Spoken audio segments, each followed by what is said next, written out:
This will be the conclusion to our study guide. We went over a page and a half, and we have 3 more pages to go to complete this. So we're looking at chapter 16. Why solids dissolve more quickly when stirring, when warmer, and when smaller. This is talking about the rate of reaction. So you all have the familiarity that when you stir something, it dissolves it faster. When you increase the temperature, it dissolves it faster. When it's smaller, it dissolves faster. The questions are why. And part of it is dealing with the collisions that are taking place here. So why when stirring? Well, when you stir, the water particles, they're going to be colliding with the material. So you're going to be increasing the number of collisions.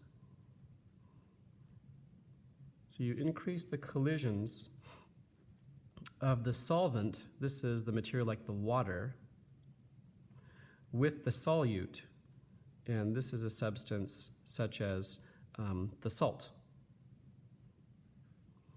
Why when warmer?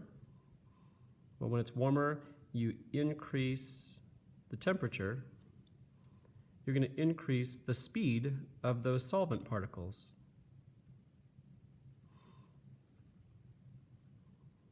So these two concepts are related. When you increase the collisions of the solvent with the solute, this explains what happens when you stir. When it's warmer, you increase the temperature, you increase the speed of the solvent. What happens there is you're going to be increasing the number of collisions. If you increase the collisions, you're going to increase the dissolving rate. And when smaller, we compared this with rock salt. Rock salt, these big chunky pieces that have very few surfaces, but if you break that up into smaller pieces, what's happening is you've exposed the interior and now you have more surface area.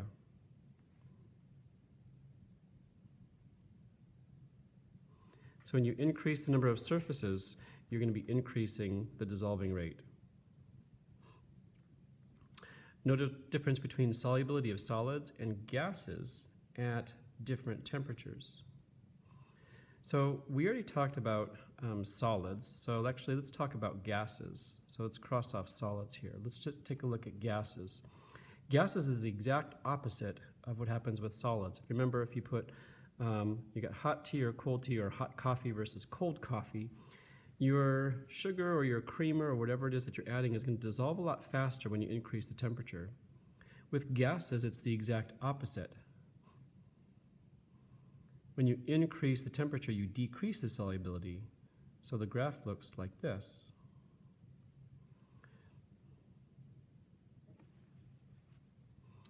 So when you increase the temperature, you're going to decrease the solubility.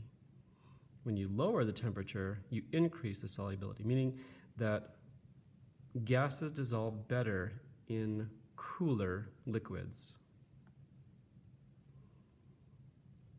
Gas dissolves more in the colder liquids.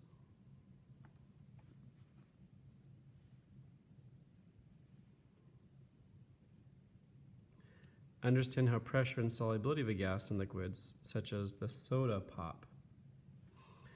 So if you open up your soda, you release the lid, all the material that's been built up on the inside is going to be coming out. That means it's been higher pressure on the inside, so we're going to be decreasing the pressure. You decrease the pressure, what happens is then it starts to bubble. All the bubbles start to come out of the liquid. So that means it's harder for those gases to stay dissolved. So we've decreased the solubility of the gases, which is why the bubbles come out. But if you close a 2-liter bottle, what's going to happen is it's going to increase the pressure. The reason why it's going to increase the pressure is the bubbles that are currently in the liquid that have come out, because it's been bubbling, are then going to release their gases to the top of the container. They will then build up pressure, and when that happens, the bubbles are going to stop. So when you increase the pressure, it's like pushing down, preventing those gases from escaping. So the bubbles stop, and therefore you increase the ability for it to dissolve. So going back to temperature, you increase the temperature, okay, the gases are going to have an easier time to escape.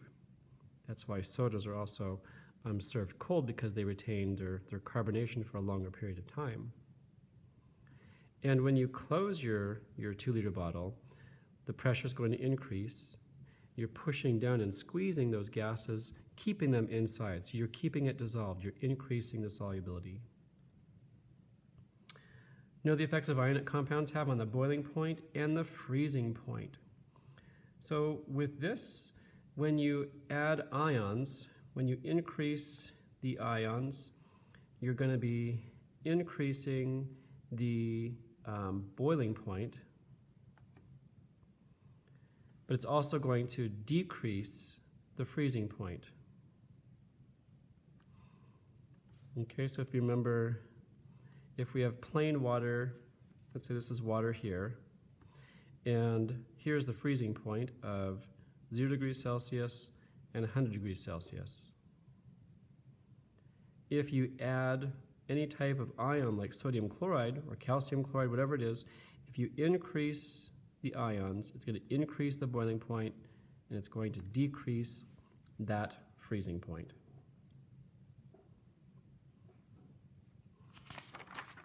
Chapter 18. What is the collision theory?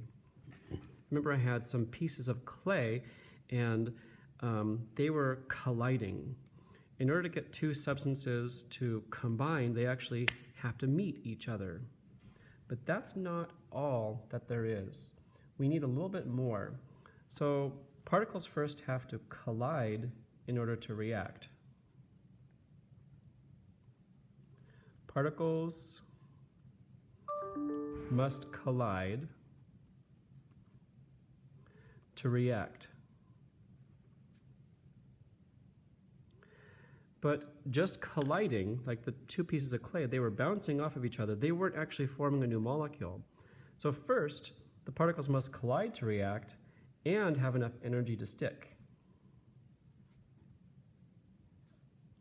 And have enough energy to stick. Remember, I then took those pieces of clay and I smashed them. And that provided the energy to actually keep them together. Know how temperature and molarity affect reaction rates. This is the black magic lab. Okay, so if you remember with temperature, here's going to be T. Molarity is going to be capital M. And remember, molarity is concentration.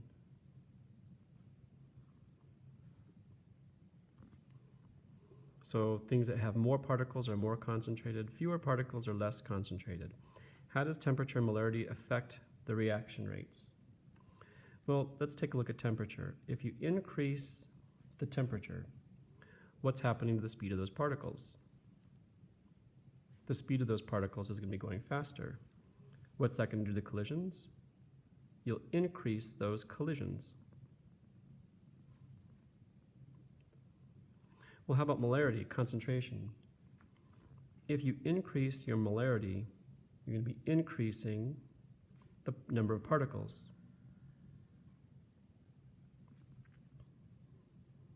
So this is like the example of being blindfolded in this room. If we have you roaming around the room and we count how many times you bump into somebody with your eyes closed, and then we pack in twice the number of people, and then you count what's going to happen to your collisions. It's going to increase the collisions. So if we increase the particles, that will then increase the rate. And therefore your reaction will go faster, so it's going to decrease the amount of time that it takes. In the Blackmagic lab, we also used a catalyst, which is not going to be on the test, but we increased the temperature. That caused the collisions to increase, that increased the reaction rate, and the time that it took for the black swirl to appear was a lot less. If you have more particles, that's going to increase the collisions, and it's going to increase the reaction rate, and it's going to take less time for that reaction to take place. Exothermic and endothermic reactions. Exo means to exit, meaning heat comes out. When heat comes out of a reaction, it's going to feel warmer to you. Endothermic reactions, this is when heat goes in. Okay, imagine that you have a cold pack. Okay, you snap that cold pack. The reason why it gets cold is because the heat gets sucked into that reaction and the surrounding environment becomes cooler. Same thing with a heat pack. If you crack open a heat pack, then the heat is going to be released from that reaction, and then that heat will then go into your skin. Chapter 19. Know the atom on acids to identify them as acidic. Acids always begin with the letter H. So you're looking for an H. And atoms on bases to identify them in bases. So we have an H plus, we have an OH minus. Note the definition of neutral is when dealing with concentrations. So remember, concentration, the symbol for concentration are going to be these brackets. So neutral is not the lack of acid or the lack of base. It's actually when these concentrations are going to be equal. When something's acidic, it has more H's, H pluses. When something is basic, so we have neutral, acidic, and basic. When something is basic, it means we have more OH's than we have H's. Know the pH scale, what's acidic, neutral, and basic. pH scale ranges between 0 and 14, with 7 right in the middle. So everything over here is going to be an acid. Everything over here will be a base. And if you're exactly 7.0, you are neutral. How do you neutralize an acid or a base? And the direction that the pH will be shifting. So how do I make this base to neutral? You have to add acid. How do you make an acid neutral? You add a base. I'm going to shift it more this way. For example, you have too much stomach acid. Okay, so what you do is you pop a tablet of some sort, like a Tums. And a Tums contains lots of calcium carbonate in it. That carbonate actually is a base. So you're adding the base Tums to your acidic stomach to make it more neutral. Okay? If you have something that's basic, you can add an acid to that to neutralize that as well. So know how to neutralize an acid or a base. So if you add an acid to a base, it'll neutralize it. Adding a base to an acid will also neutralize it. Know the function of buffers. There was a lab that I showed you guys, and when we had a buffer inside of our solution, we were able to add a bunch more drops of hydrochloric acid. So the pH was able to change, but it happened a lot more slowly.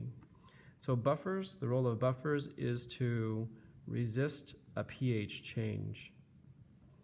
We have lots of buffers in our own blood to prevent our pH from changing too drastically. Know the definition of electricity? Definition of electricity is the flow of electrons. What's happening to the electrons during an oxidation and reduction reaction? This is the pitcher and the catcher.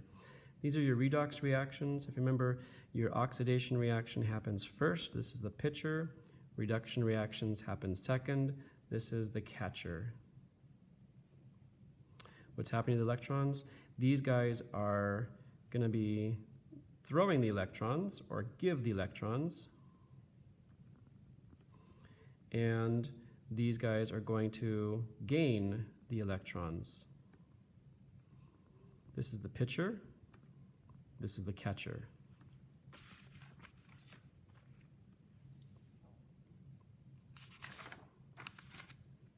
Know the difference between an anode and a cathode.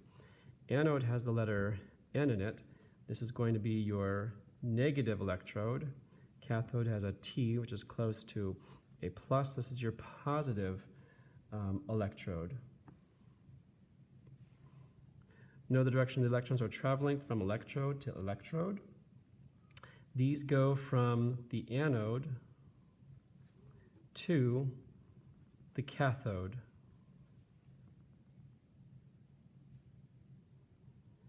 Know where oxidation and reduction reactions are occurring.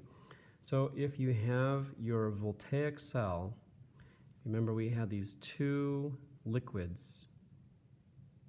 And draw these beakers. Here is your negative electrode. Here is your positive electrode. So here's your anode. There is your cathode. So the electron is going from the anode or negative to the positive. So the electron is being passed across this direction.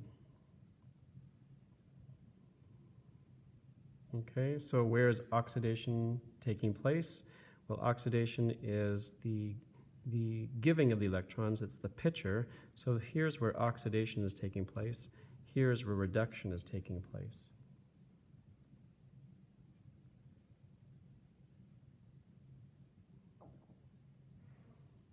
So oxidation takes place at the anode, reduction takes place at the cathode. Know how an alkaline dry cell differs from a common dry cell. Well, the word alkaline actually means base. And the electrolyte paste inside of an alkaline dry cell is made out of potassium hydroxide. Remember, OH are molecules that are basic. So we have this electrolyte base made out of potassium hydroxide. And a common dry cell has ammonium ion in it. And when the ammonium ion gains the electron, it becomes neutral, and it becomes ammonia gas. And that helps this to explode or causes it to leak. So how does an alkaline differ from this? It produces actually no ammonia gas. So no ammonia gas being produced means that it's less likely to explode, or it leaks less.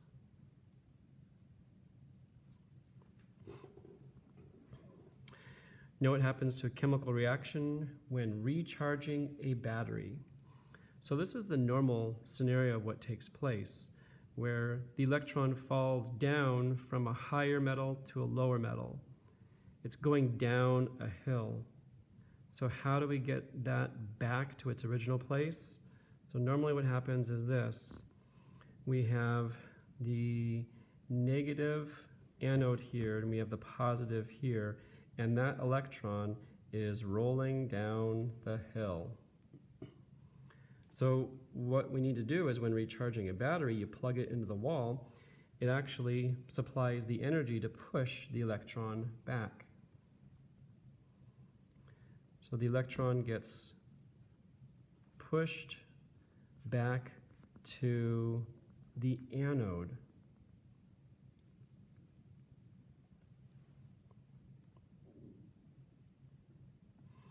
know the function of hydrocarbons and the atoms that compose them. So all hydrocarbons, whether they're for in your car or you're eating them inside your body, hydrocarbons such as methane, butane, propane, octane, those are fuels for vehicles. So they are fuels and they provide energy, but also our hydrocarbon foods, our lipids with lots of carbons and hydrogens, our proteins with carbons, and our carbohydrates with carbons, hydrogens, and oxygens. So these supply with fuel and energy. And of course, hydrocarbons are primarily composed of hydrogen and carbon. The parent names, methane through octane. Okay, we've got MePB. And then we have the numbers starting with pentane, hexane, heptane, and octane. So you have your methane, you have your ethane, you have your pentane, you have your butane. Sorry, this is not pentane, this is propane. This is pentane. This is hexane, heptane, and then octane. There will be no drawing or identification of molecules from this chapter, but the concept behind fractionation of crude oil, remember crude oil, this is the black tarry substance that comes out of the earth. This then goes into a fractionation tower where it gets heated. That liquid gets heated and it starts to vaporize into a gas. And then it cools down as it goes up the tower, and then it becomes a liquid. So it condenses as a liquid.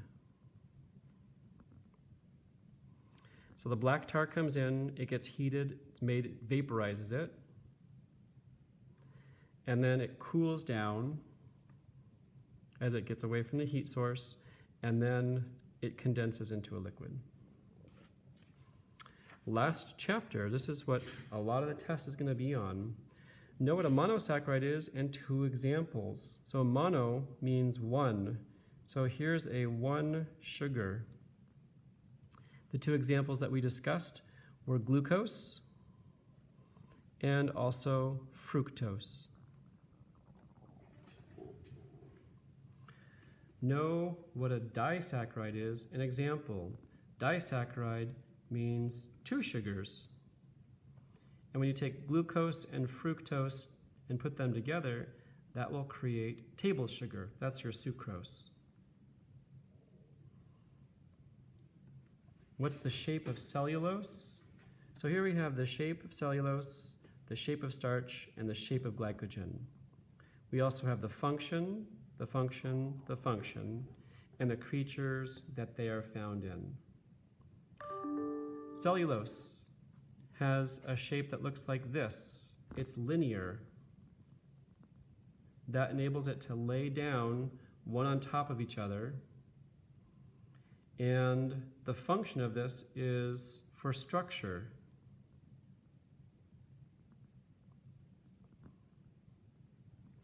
This is going to be found in the cell walls of plants.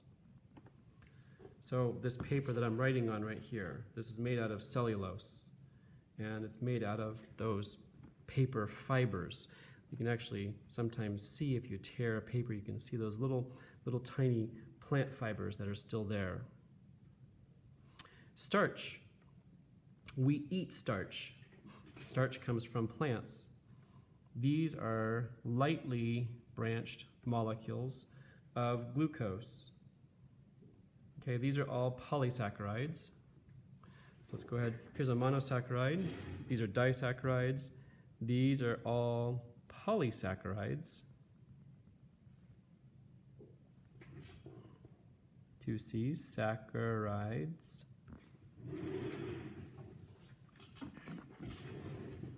So starch is not linear, so it is not going to have a structural purpose because it can't lay down flat. So its function is going to be an energy store. It's energy storage of glucose. And potatoes have lots of starch, so these are found also in plants. Glycogen, the third polysaccharide we took a look at, these are highly branched molecules. Okay, so these aren't linear either. They're not going to have a structural purpose. These are also going to be an energy storage.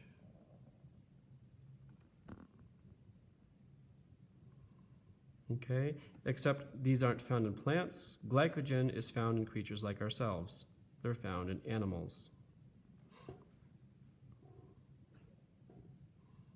So when we eat potatoes found in, with loads of starch, that starch gets broken up into glucose.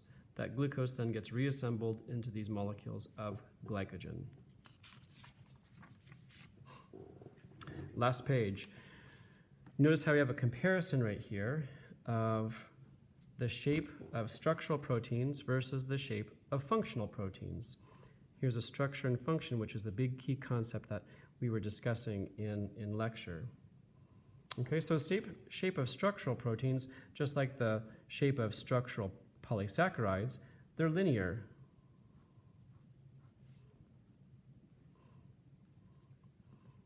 Okay, and these are found, for example, in muscles. So the function is going to be a structural one. So its purpose is structural, and it's found in like muscles.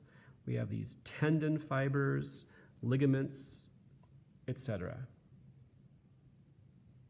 Shape of a functional protein, this is going to be a globular shape. Remember, there was a picture that looks something like this. It's not linear, it's globular. The linear molecules have these structural purposes. The nonlinear ones have functional purposes. So they're globular, and these ones have these enzymes. They act as enzymes, and they do some type of work. So these are your enzymes that build up or break down. Build up or they break down molecules. For example, we have enzymes that break down starch. Those are found in your spit. That's what we use in the lab. When it goes into your body, your spit breaks down the starch into glucose. Then your body then rebuilds that back into glycogen. So you have to have molecules that rebuild it, and there are particular enzymes that instead of breaking down, they're going to be building up the glucose into the glycogen. So we have saturated versus unsaturated fats. Now remember, there's a rhyme scheme. Sat, fat, flat, cat. These are formed each of triglycerides. So I'm going to turn this way. These are the triglycerides. These are the things that have the three tails. 1, 2, 3, all formed of carbons and hydrogens. Saturated fats have single bonds. Because they have single bonds, they are straight and linear or flat. Sat, flat. They lie down on top of each other. They form fats and cat. They're found in animals such as ourselves. Unsaturated fats are triglycerides that have bends in them like this. The reason that causes this bend is the double bond. If you remember when we were playing with double bonds, we had to bend those bendy bonds in order to get the double bond to work. So that actually bends the molecule right there. However, because of that, it does not enable them to lay down flat. So these have double bonds. They are bent because they can't lay down flat. They can't sit on top of each other. They move around one another. They form oils. And think of just plant oils like peanut oil, sesame oil, coconut oil, olive oil. What types of unsaturated fats, these guys here, are the most healthy? Having a polyunsaturated. Okay, polyunsaturated. Okay, the more bends that it has, the more healthier that the molecule is. What happens to the shape and texture of oils when they are hydrogenated? Well, oils such as corn oil, they look like this. They have these carbon-carbon double bonds. Remember, oils have the bends in them and have the double bonds. And their hydrogens look like this. Remember, carbon is able to form 4 bonds. So this carbon has 1, 2, 3, 4. This carbon has 1, 2, and 3, 4. However, this oil is going to be hydrogenated, meaning hydrogens are going to be forced on. So they're forced onto this molecule, okay? And what happens is this. It removes the double bond and it creates a single bond. So even though this came from corn, okay, let's just say it's corn oil, now it's actually a corn solid. It behaves as a fat. This is your Crisco cooking oil, which is actually not really a fat. It's actually derived from corn. It is an oil, but it's been hydrogenated to behave like a fat. So it behaves like a solid fat. Behaves like a solid fat. Where is the energy stored within a carbohydrate, protein, or fat? Remember, we talked about that with the Krebs cycle. It's the carbon-carbon bonds. And when they break, like the glow stick, they release energy. Know what enters the Krebs cycle? Know the Krebs cycle and what is produced. So you don't have to memorize this, but remember, everything, whether it's a carbohydrate, a protein, or a fat, gets broken down to a 2-carbon. It comes and meets up with a 4-carbon to produce a 6-carbon, not glucose. This 6-carbon is then broken down to a 5-carbon, releasing carbon dioxide and some energy. The 5-carbon is broken down into the 4-carbon, releasing carbon dioxide and then some energy. So all your food, the carbohydrates, lipids, and your fats get broken down into 2-carbon molecules and is released as carbon dioxide, which we then breathe out into the atmosphere. This creates the energy to take ADP and a phosphate with 2 phosphoruses plus the 3rd one to create ATP for the 3rd phosphate.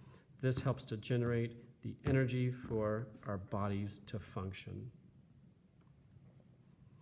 That's the end of the review.